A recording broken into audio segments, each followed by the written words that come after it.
سیرت النبی صلی اللہ علیہ وسلم صفحہ نمبر 126 حصہ اول حلیمہ سعدیہ۔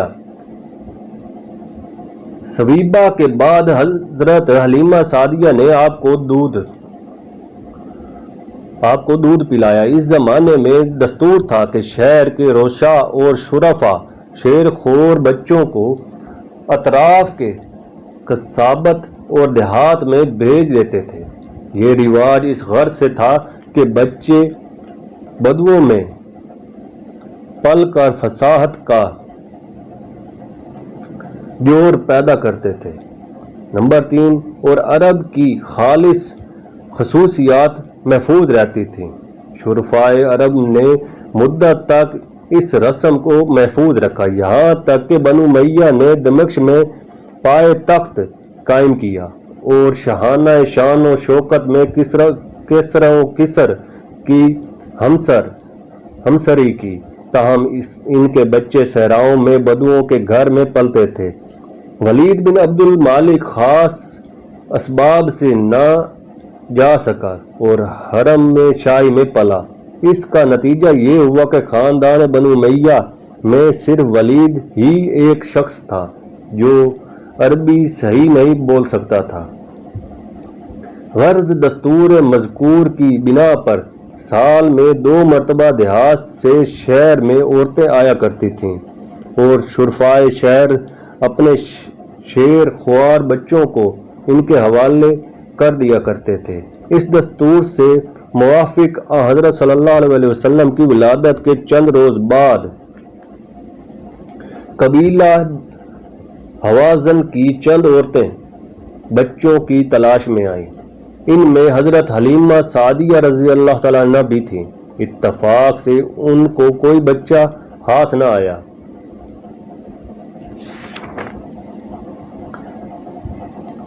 نمبر 1 محمود فلکی نے جو استدلال کیا ہے، جو کئی صفوں میں آیا ہے کہ اس کا خلاصہ یہ ہے۔ نمبر 1 صحیح بخاری میں ہے کہ ابراہیم علیہ السلام حضرت صلی اللہ علیہ وسلم کے صغیر صاحبزادے تھے کہ انتقال کے وقت آفتاب میں گہن لگا ہوا تھا اور 10 ہجری تھا اور اس وقت آپ کی عمر کا 63واں سال تھا۔ نمبر 2 ریاضی کے قاعدے سے حساب لگانے سے معلوم ہوتا ہے کہ 10 ہجری کا گرہن 7 جنوری 632 عیسوی 8:30 پر لگا تھا۔ نمبر 3 اس حساب سے یہ ثابت ہوتا ہے کہ اگر قمری 63 برس پیچھے ہٹیں تو آپ کی پیدائش کا سال 571 عیسوی، جس میں از روئے قواعد ہیت ربیع الاول کی پہلی تاریخ 12 اپریل 571 عیسوی کے مطابق تھی۔ 4 تاریخ ولادت میں اختلاف ہے۔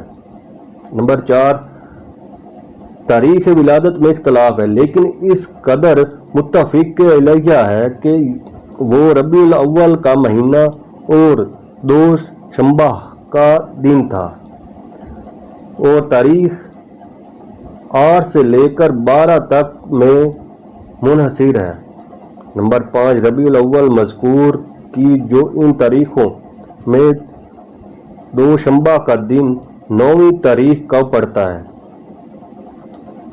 ان وجوہ کی بنا پر تاریخ ولادت قطعاً 20 اپریل 571 عیسوی تھی۔ نمبر 2 بخاری باب یحرم من الزاعت ما یحرم من النسب سے۔ نمبر 3 امام سہیلی نے با تفصیل یہ واقعات لکھے ہیں اور یہ حدیث بھی نقل کی ہے کہ حضرت صلی اللہ علیہ وسلم فرماتے ہیں کہ میں اس لیے فصیح ہوں کہ قبیلہ بنی سعد میں پلا ہوں۔ سر ولیم میور صاحب لائف آف محمد میں لکھتے ہیں کہ محمد کی جسمانی حالت بہت اچھی تھی، ان کے اخلاق آزاد اور مستغنی الغیر تھے، جس کی وجہ سے ان کا 5 سال تک بنی سعد میں بسر کرنا تھا، اور اسی وجہ سے ان کی تقریر جزیرہ نما عرب کے خالص نمونہ کے موافق تھی۔ ابن اسیر جیم 5 سواد 6 طبی لدین سین۔ نمبر 4 ابن اسیر 5 صفحہ 6 طبی لدان سین۔ سیرت النبی صلی اللہ علیہ وسلم صفحہ نمبر 127 حصہ اول۔ حضرت صلی اللہ علیہ وسلم کی والدہ نے ان کو مقرر کرنا چاہا تو ان کو خیال آیا کہ یتیم بچے کو لے کر کیا کروں گی، لیکن خالی ہاتھ میں نہیں جا سکتی تھی، اس لیے حضرت آمنہ کی درخواست قبول کی اور حضرت صلی اللہ علیہ وسلم کو لے کر گئیں۔ ان کی ایک صاحبزادی تھی جس کا نام سیمہ تھا۔ ان کو حضرت صلی اللہ علیہ وسلم سے بہت انس تھا، وہی آپ کو کھلایا کرتی تھی۔ 2 برس تک حلیمہ آپ صلی اللہ علیہ وسلم کو مکہ میں لائیں۔ 2 برس کے بعد حلیمہ آپ صلی اللہ علیہ وسلم کو مکے میں لائیں اور آپ کی والدہ مائدہ کے سپرد کیا، چونکہ اس زمانے میں مکہ میں وبا پھیلی ہوئی تھی۔ آپ صلی اللہ علیہ وسلم کی والدہ نے فرمایا کہ واپس لے جاؤ، چنانچہ دوبارہ گھر میں لائیں۔ اس میں اختلاف ہے کہ آپ صلی اللہ علیہ وسلم حضرت حلیمہ رضی اللہ تعالیٰ عنہ کے یہاں کتنے برس رہے۔ ابن اسحاق نے وثوق کے ساتھ 6 برس لکھا ہے۔ حوازن کا قبیلہ فصاحت و بلاغت میں مشہور ہے۔ ابن سعد نے طبقات میں روایت کیا کہ رسول اللہ صلی اللہ علیہ وسلم نے فرمایا کرتے تھے کہ میں تم سب میں فصیح تر ہوں، کیونکہ میں قریش کے خاندان سے ہوں اور میری زبان بنی سعد کی زبان ہے۔ بنی سعد حوازن ہی کے قبیلے کو کہتے ہیں۔ حضرت حلیمہ کے ساتھ حضرت صلی اللہ علیہ وسلم کو بے انتہا محبت تھی۔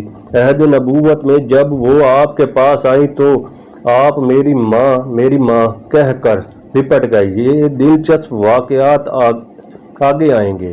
ابن کثیر رحمۃ اللہ علیہ نے لکھا ہے کہ حضرت حلیمہ رضی اللہ تعالی عنہا حضرت صلی اللہ علیہ وسلم کی نبوت سے پہلے وفات پا گئیں، لیکن یہ صحیح نہیں ہے۔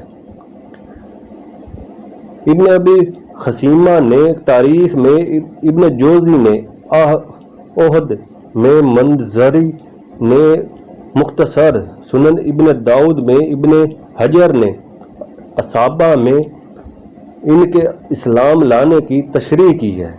حافظ مغلطائی نے ان کے اسلام پر ایک مستقل رسالہ لکھا ہے جس کا نام التخفتہ الجسیمہ فی الاسباط اسلام حلیمہ ہے۔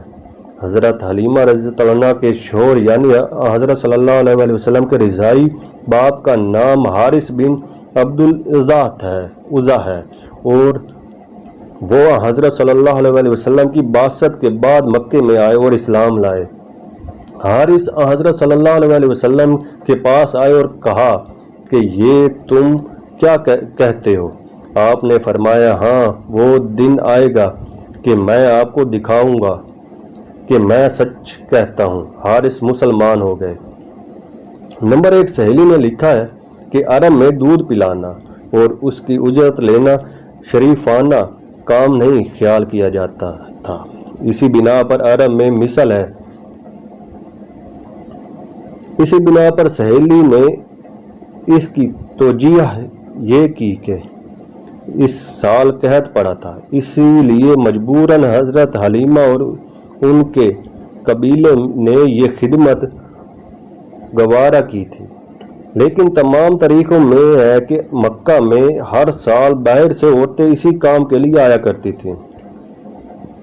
ہمارا خیال ہے کہ اس کام کو معیوب سمجھنا عرب کا عام خیال نہ تھا، یہ خیال اہل شہر اور عمرہ کے ساتھ مخصوص ہوگا۔ نمبر 2 طبقات ابن سعد جلد اول صفحہ 71۔ نمبر 3 زرقانی جلد 3 سواد 100 صفحہ 166۔ نمبر 4 اصحابہ فی الاحوال الصحابہ مکتوبہ مصر طبعات جلد اول صفحہ 283۔